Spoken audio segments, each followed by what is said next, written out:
Ngapa dewa-dewa do teko rene? Lho kok sik to. Kowe kok ora basa karo dewa ki anggepmu kowe iki titah kok ora basa karo dewa. Wis pancen tak niati. Tak basanono malah ming damai. Ra sida gegeran percuma, ya, Tru. Ha iya. Mati tak wujuti.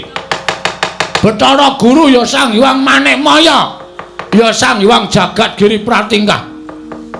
Wani gawe syarat bapakku nyembah karo Bathara Guru. Monggo bapakku ki Sang Hyang Ismaya kuwi kakane Bathara Guru. Hah? Kok kon nyembah? Anggepe apa? Kowe dikongkon bapakmu kon ngajar aku kon bondo aku to? Dasar kepornyata. Yen kowe wani karo Sang Hyang Bathara Guru kowe tak bondo tak kencung sik lak lebokke ning Kawah Candra di muka. Aku ora wedi aku. Rek. Lho. Sapa, Gong? Rek. Kok rek? Penyarian iki ngundang rek ngono wae. Nek gedhe ya su ngono. Ngawur ben sisane nesu. Piye, Ndra? Kowe sisan arep gelut ya, Ndra? Piye? Radiomu piye, Ndra? Kanca prihatin lahir batin piye isih sukses ora? Kowe Ndra pleret. Ayo, araja gembelo siramu greleng pancamu. Nek pancen ketok wani Bathara Guru nek ngono adu argumen karo Bagong. Ana gareng Petruk Bagong ki ra isih klebu anakmu, wong kuwi ya anakku, mongko aku ki kadangmu tuwa. Lah kok dadi kowe mesti wujuding pusaka ora pangling Cestrisula. Hah? Nek nganti kena anakku, wong telu iki mati. Lah terus piye kahanane? Pancen menika ingkang badhe kula jarak. Lho. Nek ngono kowe mentala tenan karo anakku, mboten mentala sabab menapa. Krana anak-anakipun Kakang Ismaya ingkang sampun mboten ngertos tata krami. Sampun wantun kalian para Jawata Wekasan, para Jawata sami bubar mawut mboten kanten-kantenan. Kula mboten narimakaken Kakang Ismaya milut dinten sak mangke kula suwun. Bagong badhe kula beto wonten ing kayiwangan badhe kula pejahi. Piye nolo gareng wis nehne wae Pak mangane iki. Oh aku ya mathukake wae Pak. Heeh Pak keke wae mangane mung ribet-ribeti uripmu.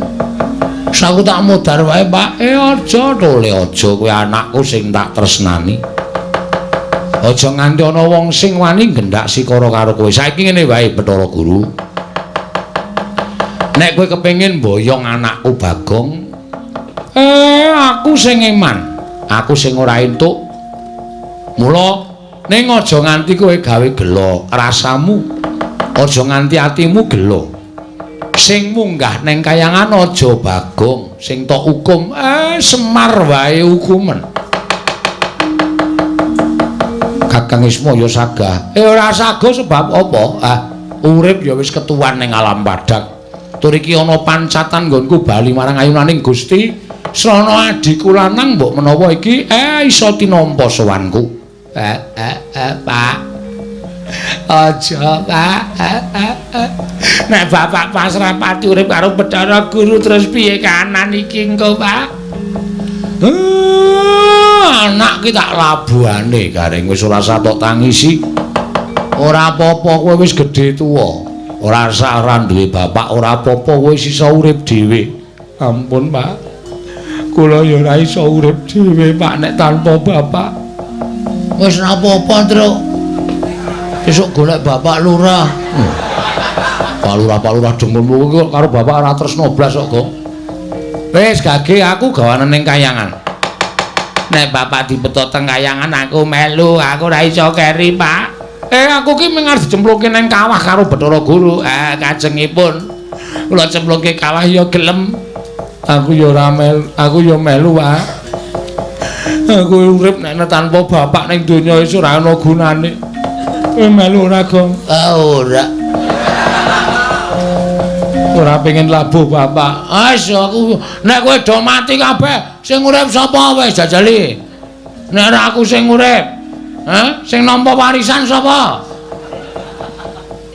Pikiran to?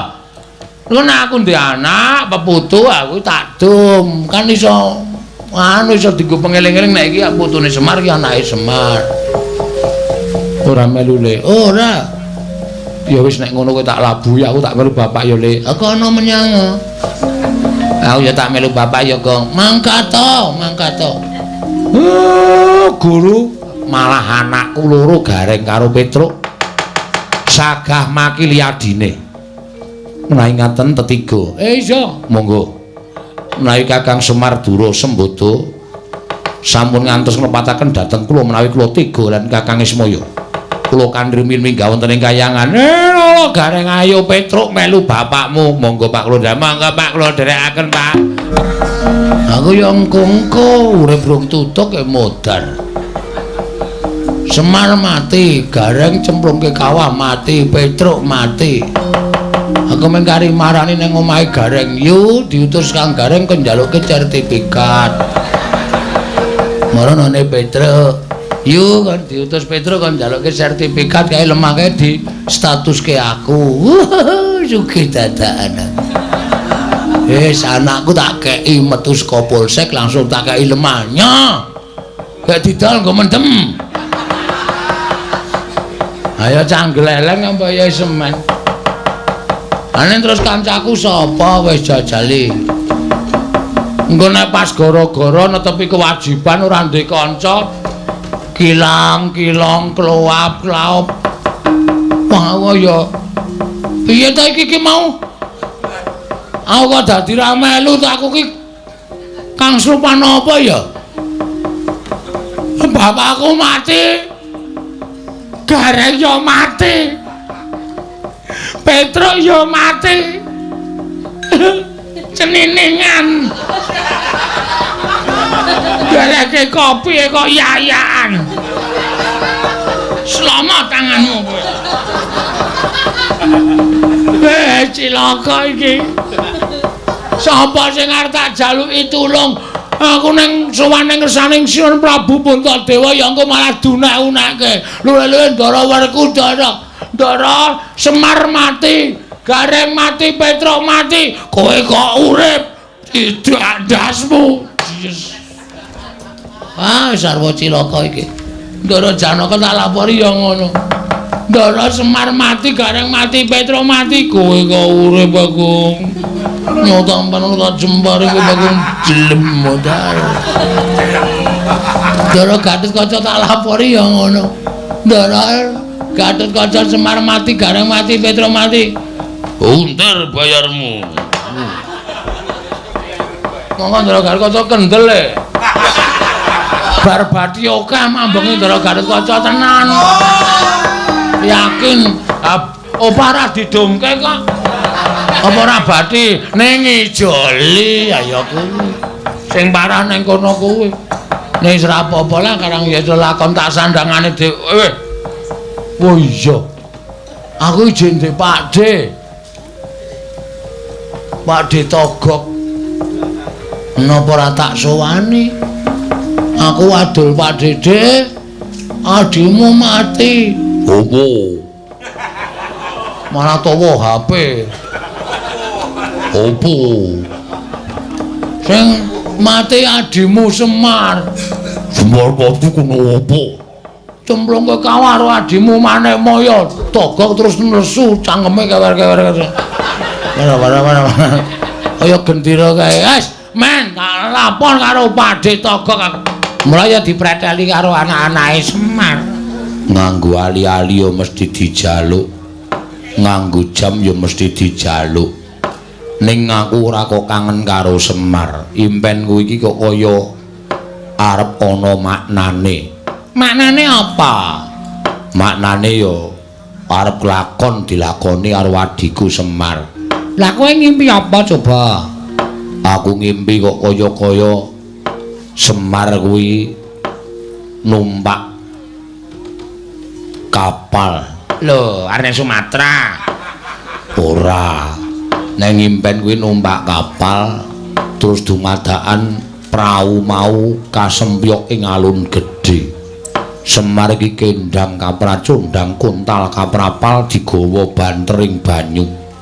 Nganti aku bengok-bengok sirku ngoyak karo Semar ning mergo aku ya ora iso nglangi ya ming tak nengke wae. Saya adoh Semar digawa umbak nganti ora ketok. Geragap aku tangi barengi kluru ing jago ingkang sepisanan tandha yen to wis gagat bangun esuk. Lung, wiwit kuwi atiku kok ora tentrem, wiwit kuwi atiku kumesar. Ana apa sing bakal tumanduk karo adiku Semar ya, Lung? Sapa, Lung? Nek suarane kok kaya anake Semar. Wah, ya kuwi anu ingkung kuwi lebokno kuwi. Sego-sego kuwi lebokno kuwi, buah-buahan kuwi lebokno mangan entek-entekan kan. Wis teko Bagong dibukake ya ponakane kok ya. Wah, ngopo? Bukake wae. Ada perlu sama Diko. Yo tak bukake sabar. Wis buka kok wae. Lho, wis buka. Wis tak jugil. Ora edan kae lawang kok dijugil kene le, kene gong ana apa?